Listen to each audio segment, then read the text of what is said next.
tous et bienvenue dans cette deuxième vidéo de Découvrons les Automé Games en cosplay. Aujourd'hui nous allons parler de Amnesia. Et cette fois-ci, comme vous avez pu le remarquer, je suis debout parce que je veux tenter de savoir si assis j'ai plus de dynamisme que debout ou inversement. Donc je vous laisserai choisir votre version préférée à la fin de cette vidéo dans les commentaires, comme ça je saurai à quoi m'attendre pour la troisième vidéo. Amnesia. C'est parti pour l'histoire. L'histoire se déroule en août, durant tout le mois d'août, où il fait chaud mais où ils sont habillés comme des gars en hiver. Bref, nous commençons le jeu le 1er août avec une héroïne qui est devenue amnésique suite à un petit accident qu'un jeune homme lui raconte. Un petit garçon qui se prétend être une fée arrive, prénommé Orion, et lui annonce qu'il l'a bousculée et par ce fait, elle est devenue amnésique. Oui, c'est un peu louche, mais comme elle est devenue amnésique, voilà, ça passe, on va dire ça comme ça. Donc oui, elle a perdu tous ses souvenirs concernant les relations qu'elle avait, ce qu'elle a fait dans sa vie, tout en fait, sauf tout ce qui est pratique. Lire, écrire, compter, savoir bien se tenir à table, tout ça, tous les trucs un peu pratiques dans la vie de tous les jours. Donc pour retrouver sa mémoire, elle décide d'utiliser tout ce qui est à sa disposition, c'est-à-dire un journal intime, un téléphone portable, un ordinateur portable, son calendrier, et ainsi de suite. Et durant cette quête, elle rencontre des personnes qu'elle connaissait avant. Et par ces personnes, je veux bien évidemment parler de... non, pas ses amis, ses prétendants. C'est-à-dire tous les hommes que nous pouvons choper. Selon la route qu'on choisit, ces hommes étaient soit les personnes qu'elle aimait, soit son copain. Donc c'est plutôt important de se souvenir de ça, n'est-ce pas? Et donc c'est ainsi que commence la quête pour retrouver la mémoire de l'héroïne, que j'ai personnellement appelée Lynn. Oui, hein, faut bien lui donner un petit nom à cette petite jeune fille. Et c'est parti pour les informations sur le jeu. Il y a 4 jeux en tout, plus un bonus. Le premier jeu est Amnesia, tout court. Le deuxième, Amnesia Later. Le troisième, Amnesia Crowd. Le quatrième, Amnesia Memories. Et la box bonus, en fait, ils ont repris Amnesia Later et Amnesia Crowd pour en faire des jeux sur PS Vita. Par conséquent, le jeu se joue sur PSP et sur PS Vita. Le jeu a été créé par Idea Factory, c'est-à-dire Automate. Il est sorti en 2011, en août 2011. Le premier jeu, le tout premier, celui qui nous a fait aimer certains personnages. Quant aux personnages, il est temps de les présenter. Chaque route est représentée par un symbole des cartes de jeu, c'est-à-dire le trèfle, le pic, le cœur et le carreau. Ainsi que le joker, mais je ne l'ai pas dans mes cartes, donc voilà. Et comme vous devez le deviner, chaque symbole est attribué à un jeune homme. Mais avant de commencer à parler de nos prétendants, je vais tout d'abord vous présenter notre super héroïne. Donc pour moi ça sera Lynn. Donc si je parle de Lynn, ça sera cette jeune demoiselle ici présente, qui a 18 ans, en première année de faculté en psychologie. Oui, oui, oui, ils ont poussé le vice jusque là.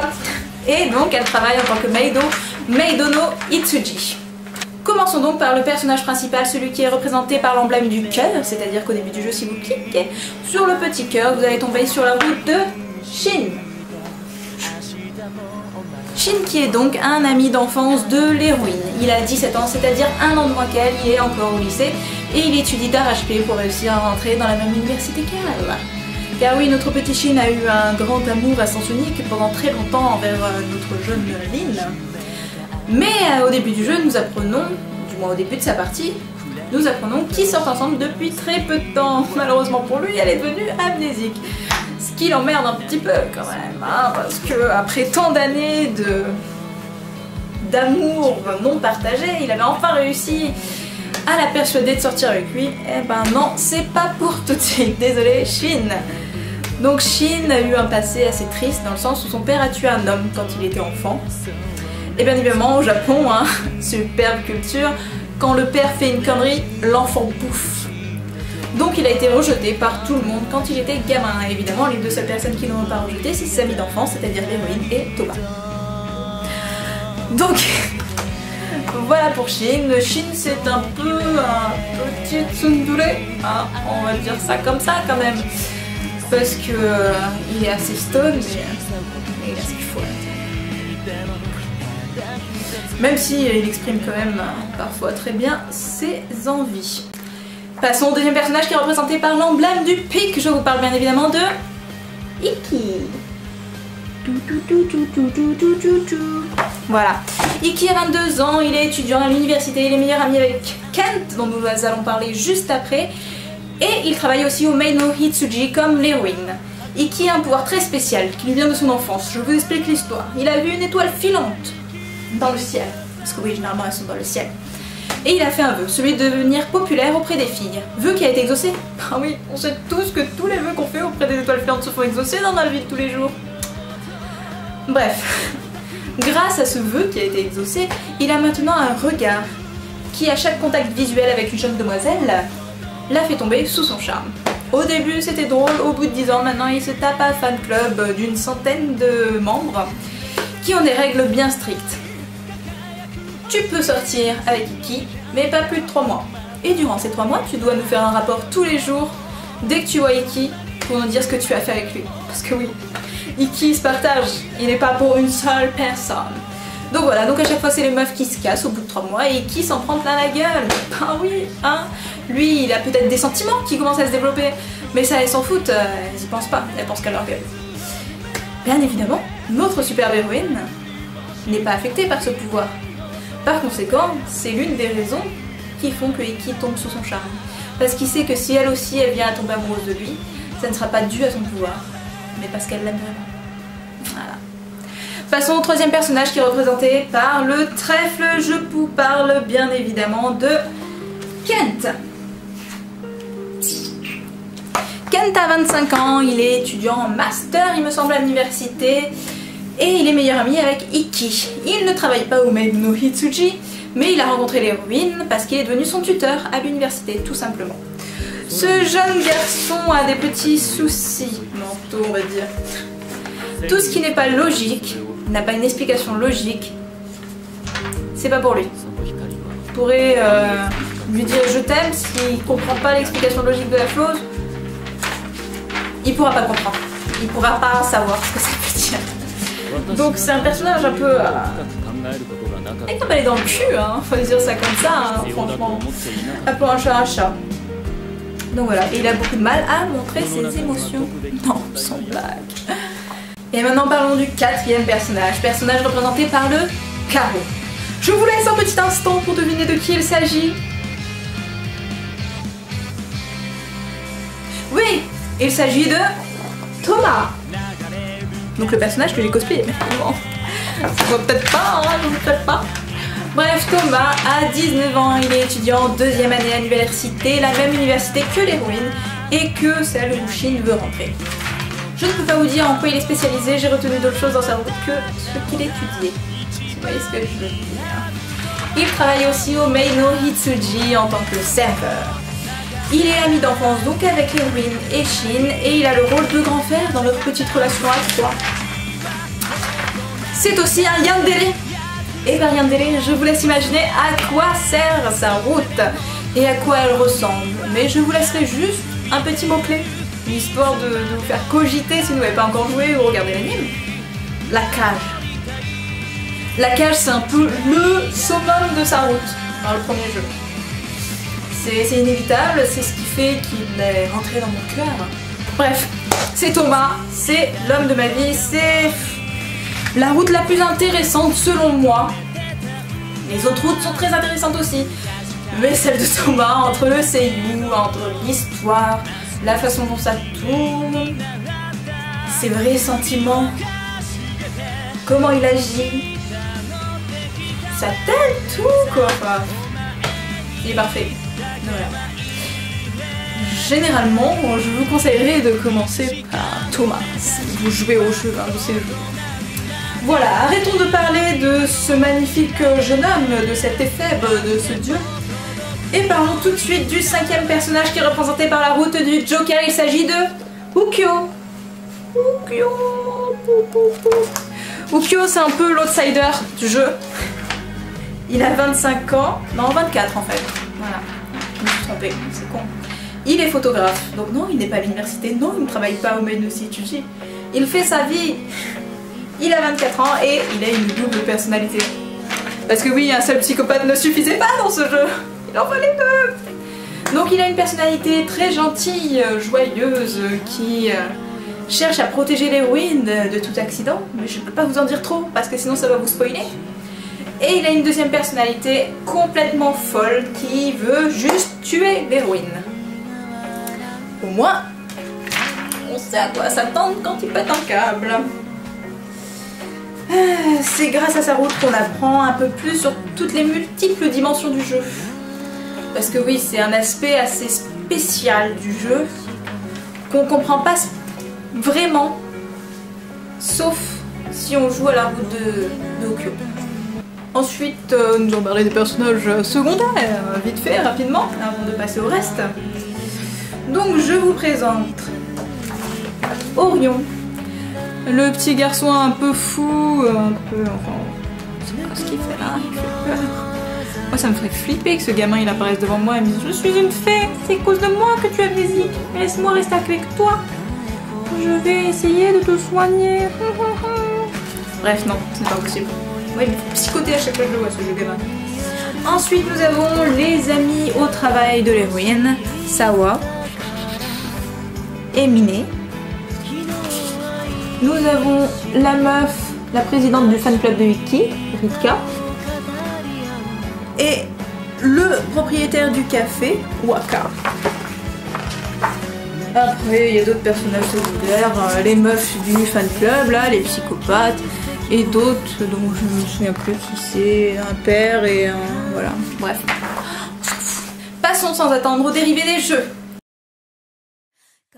Commençons par l'anime. L'anime qui contient une saison de 12 épisodes, diffusée en 2013. L'anime a été fait de telle sorte que l'héroïne puisse avoir un morceau de chaque route des personnages. Enfin, ils essayent de tout mettre, mais c'est dur. Généralement, un personnage a 2 à 3 épisodes chacun. On commence par Shin, ensuite on a Iki, Kent, Thomas et le Joker, donc Ukyo à la fin. Et l'anime permet de comprendre beaucoup plus facilement les changements de dimension et ainsi de suite, comment elle a perdu la mémoire. Donc c'est un anime que je vous recommande. Le design est sympa. C'est toujours pas le design du jeu, mais voilà, on sait très bien que ça ne sera jamais égalé. Le design est sympa, les OST sont toujours aussi beaux. C'est un anime à regarder. En plus, c'est rapide à regarder. Ensuite, qu'est-ce que nous avons? Nous avons une adaptation manga aussi, 2 tomes, plus un tome d'Amnesia Joker, plus un tome d'Amnesia Code. Et à mon avis, ça va pulluler encore pendant longtemps. Donc il y a plusieurs mangas différents. Je crois pas m'être plongée sur ces mangas un jour. Je peux pas vous dire s'ils sont bien dessinés ou quoi que ce soit. Les couvertures sont jolies, voilà, ça je peux vous le dire. Et ils ont fait des comédies musicales, 2 très exactement. La comédie musicale Amnesia, tout simple, et Re-Again. Donc c'était le retour 6 mois plus tard, il me semble. Je peux pas vous dire quelle année c'était, je crois que c'est 2014, mais je suis pas sûre, je peux pas vous dire. Et donc, dans les comédies musicales, selon le jour où les personnes allaient, la route était différente. Donc par exemple, le mardi, ça pouvait être la route de Shin, le mercredi, c'était celle de Thomas, le jeudi, celle de Kent, ainsi de suite. Donc en fait, la comédie musicale a repris la route de tous les personnages. Je ne vous les conseille pas. Ça fait vraiment mal aux oreilles. Je vais vous donner un petit extrait après, juste tout petit, de la route de Thomas, mais vous comprendrez que ça ne sert à rien d'aller plus loin. Voilà. 俺が怖いの？お前が俺の痛みを知らないように、俺ももうお前の痛みなんか気にしない。抵抗しても無駄だよ、ごめんな。何もかも遅かったのかな、それとも俺が我慢しすぎたのかな。俺はもう曲げを泣かせたくないだけなのにたった一つの願いすら叶えることができない俺はどうして無理やり全部俺のものにすれば俺だけしか見えなくなる。それともお前が壊れんのかな。トーマはそんなことしない。守れないならもう一度壊すか。俺はそれでもお前を愛する自信があるから。Après c'est dommage parce que la mise en scène est très sympathique et les personnages sont... Il y a plus moche on va dire. Il y a plus beau mais il y a plus moche. Mais c'est vraiment le chant qui a tout cassé. Pour une comédie musicale c'est quand même la partie la plus importante. Donc voilà, dommage. Mon personnage favori. Je pense que tout le monde l'a deviné au moment où j'ai parlé des personnages. Il s'agit de Thomas et c'est également le personnage que j'ai cosplayé.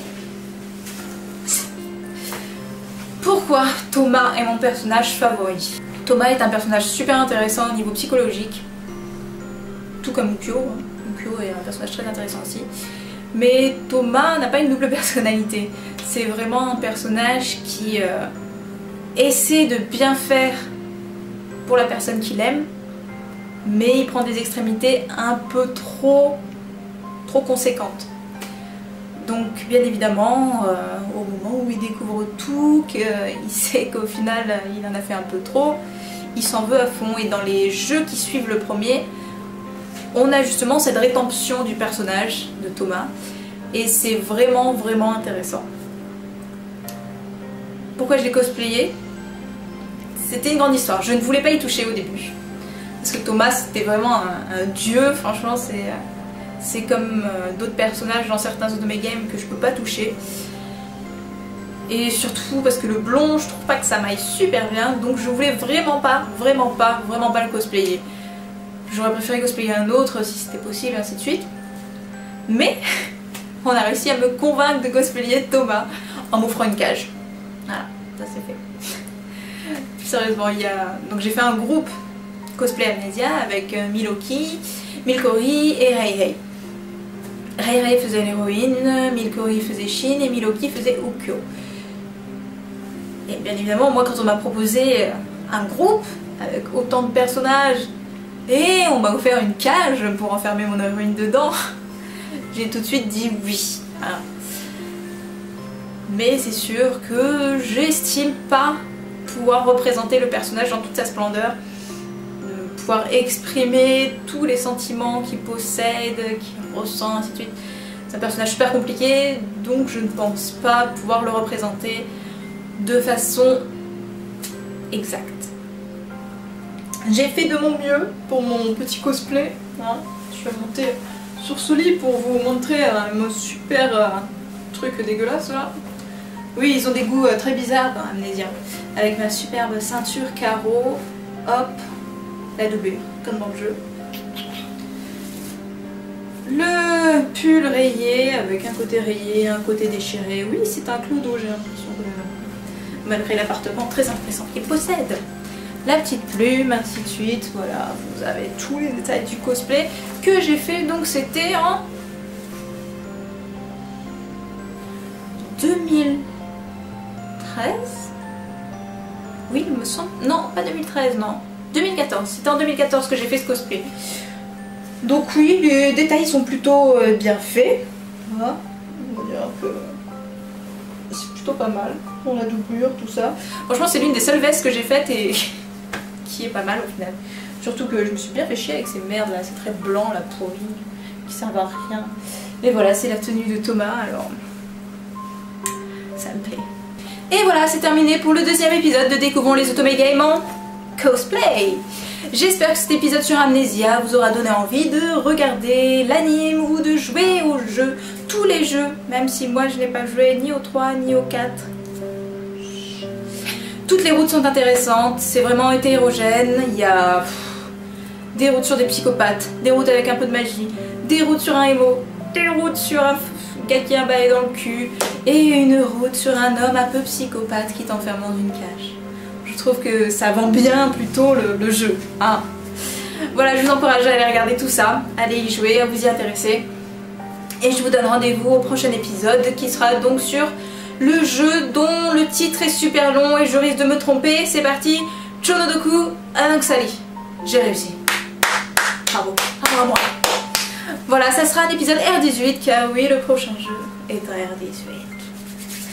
Donc il y aura des petites scènes de cul, tout simplement. Voilà, encore merci à vous d'avoir regardé cette vidéo. N'hésitez pas à me donner vos impressions concernant la façon dont cette vidéo a été tournée. Dites-moi si vous préférez que je reste debout comme cet épisode ou si vous préférez que je m'assoie comme dans le premier épisode. Les musiques sont des musiques du jeu ou de l'anime. Depuis le premier épisode, j'ai décidé de faire ça, comme ça au moins ça vous met bien dans l'ambiance. N'hésitez pas à me donner tous vos avis, je suis preneuse. Voilà. Encore merci d'avoir regardé et au mois prochain pour le prochain épisode. Ciao. 抵抗しても無駄だよ。ごめんな。何もかも遅かったのかな。それとも俺が我慢しすぎたのかな。